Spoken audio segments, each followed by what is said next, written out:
Ladies and gentlemen, my name is Paul, and in this Gamer.com video, we're going to be discussing Computex, specifically pertaining to both Intel and Nvidia. For those wondering, no, we did not see a Volta from Nvidia at Computex, which is, well, rather sad to say the least.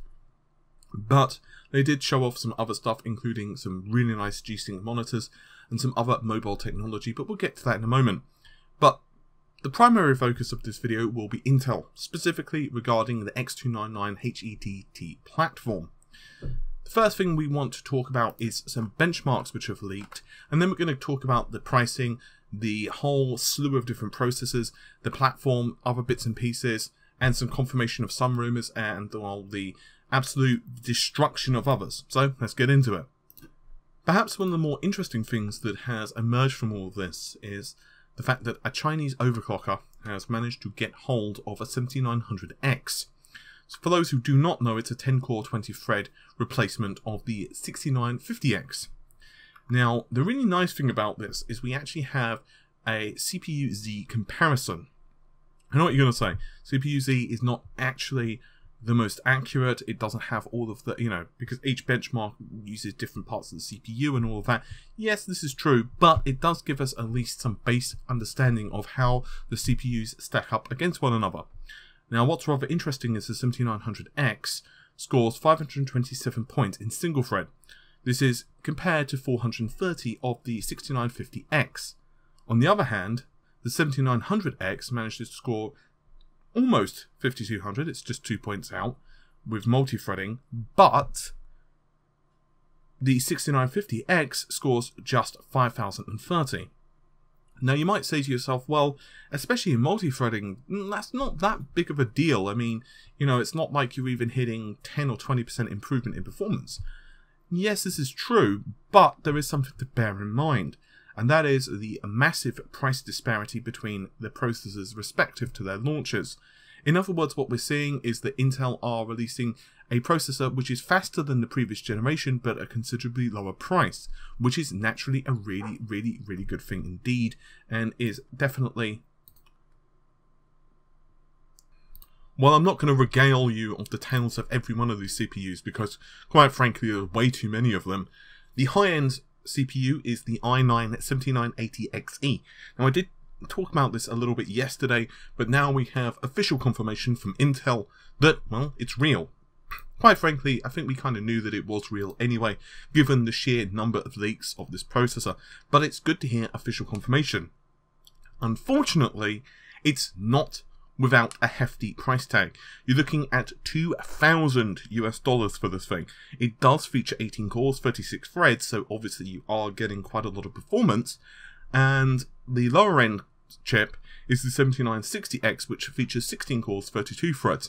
This one obviously is aimed very much at taking on the high-end Threadripper.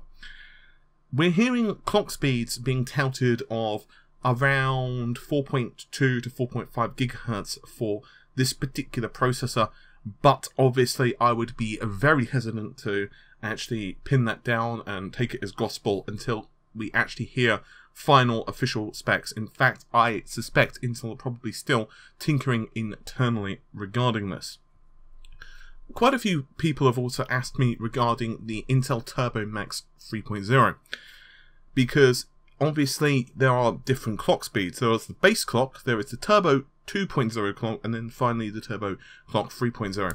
What is that? Well, essentially it's for individual cores. So what can happen is in single/dual threaded applications, let's say for example hyper-threading scenarios, those clocks can start ramping up accordingly.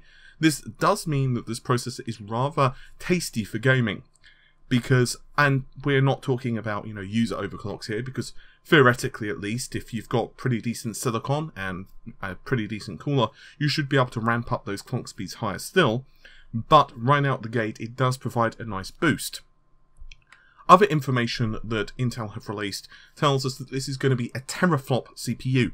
That might not sound that great in terms of, oh, I don't know, GPUs where you can get 10 T-flops, 12 T-flops, but for CPUs, just because of how they function and the fact that they don't have thousands of different cores running at quite a decent clock speed, that is still very impressive. It also supports AVX 512 from Intel, along with the other bits and bobs that we've heard many times over, including 44 PCIe 3.0 lanes, really balanced smart cache hierarchy, Optane technology, which is definitely going to be useful for those using a lot of I/O, or needing a lot of I/O, and of course, hyper-threading, in other words, SMT. So, one of the definite things we've heard regarding the range of processors was the rebalancing of cache. I think the slide pretty much tells you everything you need to know. With the previous X series, for example, the X99, excuse me, you had 2.5 megabytes per core, and then there was a private cache of 256 private, another one of 256 private, and basically what they've done now is they've redistributed it.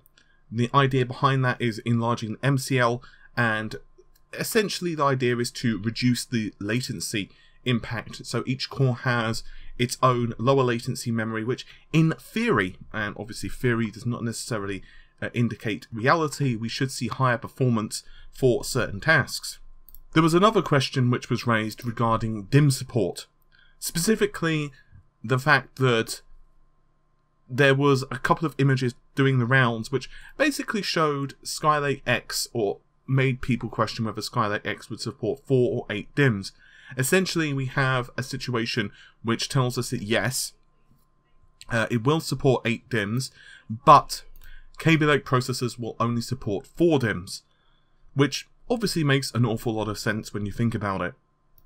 In theory, this means that Intel have a wide range of sockets, wide range of processors which can fit into the sockets, from 4 to 18 cores. Or, if you want it in a different way, 36 threads is the top end, whereas just 4 threads is the low end. This means it's going to be a very interesting situation for Intel users, and I suspect many are going to want to possibly, just possibly, not go for Coffee Lake. Obviously, there is the price difference, because X299, you've got the memory concerns, and the platform itself, in other words, the motherboard, but for certain users, if you perhaps are doing a lot of I/O usage, and by which I mean, you know, maybe you're running multiple virtual machines at once, possibly doing a lot of video editing, even if you do not require, let's say, 16 cores, or sorry, 18 cores, or something like that, then it possibly might convince you, simply because of the better support, M.2, and, I mean, for example, they have 30 total high I/O lanes with increased port flexibility, 24 PCIe 3.0 lanes, 8 SATA 3.0 ports, 10 USB 3.0 ports, and that's not even including the fact that it has up to 3 Intel Rapid Storage Technology PCIe 3.0x4 supports. In other words, this thing is absolutely loaded with sockets, and all you have to do is look at the various partner boards and get an idea of just how many PCIe connections, USB connections, and God knows whatever else are just plonked on the board. Quite frankly, you won't really have an issue hooking up a piece of technology to your system. I don't necessarily want to start talking about Threadripper versus this particular set of processors, because honestly, we just don't know the pricing of anything yet. It's going to be a very difficult sell. For example, if you have a 16-core, 32-thread 7960X, excuse me, that's looking around $1,700 US. Now, let's assume, I'm going to assume very boisterous clocks from both companies. I'm going to assume that this hits around 4.5 gigahertz. I'm being optimistic for both companies. And let's assume the high-end Ryzen part hits, let's say, 3.8 gigahertz. I can definitely see, if AMD are quite conservative with pricing, let's say they can hit $1,000 to $1,200 US. In other words, they can undercut Intel by, let's say, around the $500 mark. Yes, Intel's CPU definitely will offer higher performance, especially single thread, and also, of course, for games which, applications which require AVX 512 rather. But for a lot of users, it's going to be kind of a tough sell. There are other sets of CPUs as well, like the 7820X, which features 8-core, 16 threads at $600 US. The problem is that's rather pricey, because the Ryzen 1700, 1700X, and 1800X, that's, in my opinion, talk about the 1700X, because once again, in my opinion, it's probably the best value CPU out of all of them. And I say that, by the way, as an owner of a 1700X, and having tested 1700, because most of the processors do tend to clock around the same speed. So you have a processor which is roughly half the price, same number of cores, but obviously a higher clock speed. But then you have to factor in motherboards. And if the motherboards are around $100 more expensive, obviously I'm just kind of doing some averages here. And then you've got the memory as well. There are definitely some cause for definitely celebration on Intel's part. Higher clock speed for RAM, definitely out the gate, probably higher memory compatibility as well. Something AMD are working on without any question. But it's not going to be a simple question of, okay, well, this is the best CPU for me, and kind of planning in advance. I do highly suggest, if you are going to plonk down like $1,000 on a CPU / motherboard / platform, do wait for a lot of reviews. Don't just kind of say, I'm going for this one processor, because quite honestly, there is a lot of different caveats, and it's also going to really depend upon your usage scenario. For example, if you're doing a lot of gaming and single thread performance is definitely important to you, then possibly Intel might be the best way to go. On the other hand, if you're doing a lot of virtual machine work, a lot of video editing, especially if you're on a tighter budget, then perhaps Threadripper will be the CPU for you. Skylake X and Skylake X CPUs will not be soldered, and this is according to a world-renowned overclocker, Der Bauer, who has confirmed with his sources that this is, well, the first time that a high-end desktop from Intel has not featured this. Now, do remember, this comes right on the back of the fiasco of the 7700K, of course, Skylake, and how a lot of users on the internet were criticizing Intel for their choice of the integrated heat spreader and TIM. Essentially, what this did is that it just wasn't transferring heat as efficiently, and a lot of users were delidding, and, well, I don't want to go into the pros and cons of delidding. It's kind of outside the remit of this video. I've talked about it a couple of times over, but you can save quite a lot of heat, quite a lot of thermal buildup if you do decide to delid, but it is risky. And Intel did decide to advise users, if you're concerned about heat, to basically not overclock your processor. I say basically, they did advise users to not overclock, which is just a bizarre piece of advice, because, well, you know, you're actually selling essentially the processors to overclockers, because that's the whole purpose of K. You know, that's the reason people are going to be buying the K derivatives of a processor. And the second reason it's kind of bizarre is that, you know, no shit's Sherlock. It's like the most obvious piece of advice ever. And there were some problems with Skylake X, especially initially, where, Skylake, not Skylake X, where a lot of BIOS manufacturers, a lot of motherboard vendors with the early BIOSes were putting in a little bit too much voltage, and so if you did have the CPU on auto, and I believe even on some manual settings for some BIOSes on certain motherboards as well, it would sometimes be putting just a little bit too much juice into the CPU, so that's definitely something you should bear in mind. But basically, it didn't exactly go well. So the fact that Intel have done this, I'm not exactly super impressed with.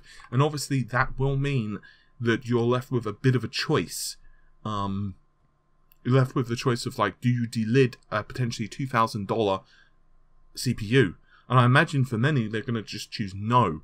The reason Intel are doing this, for those who don't know, is that it basically saves Intel money, and it allows them to manufacture the processors faster. It's just kind of bizarre, really, and I have no doubt that a lot of people are going to be extremely pissed off with it. It's different. I mean, you can make a compelling argument. You can at least say, hey, this CPU is costing like $230, $250 or whatever the 7600K retailed at. But when you're talking about a CPU which is costing like $700, $800, $1,000, $2,000, it's very hard to make that argument. Anyway, it is what it is. I'm reporting the facts. Anyway, let's discuss NVIDIA. Unfortunately, for those wondering what tasty morsels of informations that we're going to hear about NVIDIA, well, basically bupkis when it comes to Volta. All we heard is that, well, a big fat silence. But what they have given us is some more information on, well, Pascal. Because more Pascal stuff. More.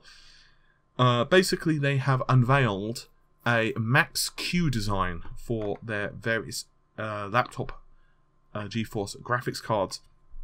And essentially this means that it's built using an 18mm design. And according to NVIDIA themselves, I'll read out the quote verbatims.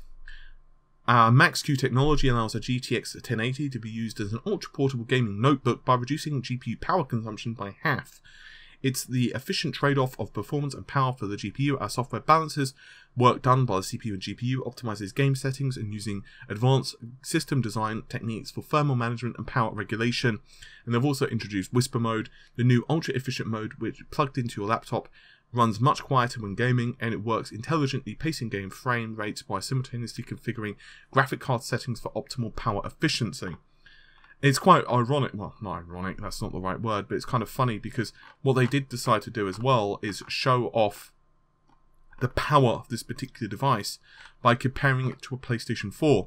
And according to NVIDIA, a GTX 1080 equipped Max-Q notebook will deliver around 60% more performance compared to a vanilla PS4. Of course, for those who are being rather diligent, you're going to probably notice that a PS4 is a little bit cheaper, and that's me being very, very, very conservative, than a GTX 1080 equipped notebook. And the other thing, and this one's kind of funny, at least in my opinion, is they showed a graph on their own website. You can't make this stuff up, I'm sorry, it's just kind of funny, of relative performance on Destiny 2. And this is a GTX 1080 with the Max-Q design, which puts off around 1.7 times the relative performance. Now, if you're not paying close attention and you're just kind of reading that, oh shit, Max-Q design has like 70% greater performance, and then you look just above it and you realise that's on a GTX 1060, which I don't really like that. I would have preferred instead for them to show the equivalent performance against like a regular GTX 1080, a laptop derivative. So I don't know what they were thinking to show off the relative performance against a GTX 1060, because it's not like you're making, I guess technically you're making a product comparison, but it's not really, because, you know, no one really is going to be thinking, well, I was thinking about buying a GTX 1060, but I can certainly afford the extra X amount of cash to instead go with a GTX 1080. I just think it's kind of funny. Anyway, that's just my opinion. Finally, the other very interesting thing for gamers, if you are interested in shopping for a new monitor and you have the money for it anyway, NVIDIA have announced a whole slew of Gsynch HDR monitors at Computex 2017. Now, these monitors are, of course, focused on 4K, and they have unveiled a couple of curved 35-inch, for example, Gsynch HDR monitors from both Acer and Asus, which features a 21:9 aspect ratio and 3440 pixels by 1440p, and quite honestly they look rather beautiful indeed. And if you have the cash for them, considering one of them goes up to 200 megahertz, then I imagine you're going to be extremely happy. And obviously the fact they are HDR is definitely going to be rather a big positive, because games developers are going to start moving more towards this technology over the coming couple of years. Finally, and this is a very small piece of news, in fact I would even hesitate to include it, but I've already got a message on Facebook regarding this, so I did want to just briefly mention it, just to tell you I'm aware. AMD have not formally revealed Ryzen at Computex at the moment. It's, at the time I'm recording, it's around 8-ish hours into the future, so I guess we'll know more about it then. But Asus are being reported to show a motherboard which has a 5 GHz clock speed, which many are associating to mean that Ryzen is going to run at 5 GHz. Now, obviously, we're not going to know this for fact until we actually start getting these into the wild. Quite frankly, I would not really put super amounts of stock into this until we actually get a large swathe of these into the wild, until people actually can start testing around, because it's very easy to get cherry-picked, silicon. So, you know, there's that. Plus as well, given the fact that Ryzen typically overclocks to about 4.5 GHz, 4.3 GHz, obviously it does depend upon your cooling and all the other caveats, I don't see it necessarily as impossible, and it might simply be that, well, you know, it was just kind of there. It's also worth noting that there was no CPU in there. It's possible that these were just settings that kind of popped up, or they were photoshopped or whatever. So I wouldn't really put much stock into it, and I don't necessarily know if it's teasing 5 GHz for overclocking Ryzen processors. With all of that said, hopefully you've enjoyed the video. I'll see you soon. Take care. Bye for now.